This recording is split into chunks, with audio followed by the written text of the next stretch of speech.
Structure में आपको बता रहा था 3 चीजें, इंट्रोडक्शन, मेन थीम और समरी। इंट्रोडक्शन में ऐसा इंट्रोड्यूस करवाइए कि ऑडियंस की अटेंशन को ग्रैब कर लीजिए। आप कोई भी बात ऐसी करें जिसमें ऑडियंस जो है ना वो एट होम फील करे, एट पार फील करे।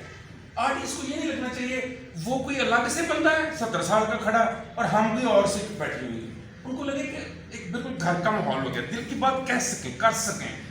ये नहीं मैं खड़ा बोल रहा हूँ तो आपने सवाल की तरह पता नहीं कि तो ऐ ना कर की ना तरह पड़ी अलहाई ना जरा दस के जमा कर अजीब साहब, मतलब कैसे बोलोगे आप, क्या बात करोगे?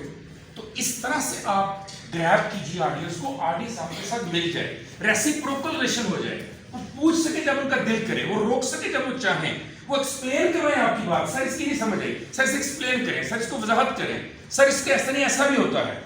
नहीं करेंगे तो कभी भी आप ऑडियंस के साथ चल नहीं पाएंगे। ऑडियंस कहीं और चली जाएगी, आप कहीं और। मैंने एक दिन नुसरत अली खान साहब से पूछा, मैंने कहा खान जी आपके ऊपर बहुत बड़ा इल्ज़ाम है। एक बड़ी वजह ये भी थी मेरे इन लोगों से मिलने की कि मैं टीवी का एंकर था, पीटीवी का लाइव एंकर्स में था, तो मेरे इनके साथ रात को 12 से 3 घंटे लाइव ट्रांसमिशन में चलती थी गप्पें, इससे भी इनके साथ बहुत तल्लुक़ था सब लोगों के साथ।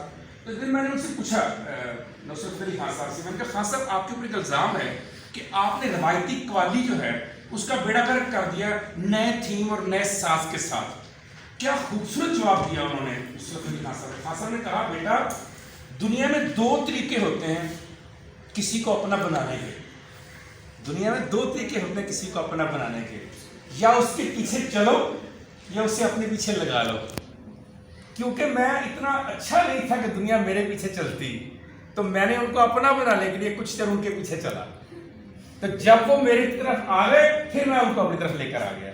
मैंने कहा जी कमाल आपने जवाब दे दिया, समझा दी पूरी जिंदगी की फिलॉसफी कि किस तरह से बात तक आपको ऑडियंस की मर्जी के मुताबिक चलना पड़ता है ताकि फिर ऑडियंस आपके साथ आपके सफर पर चले।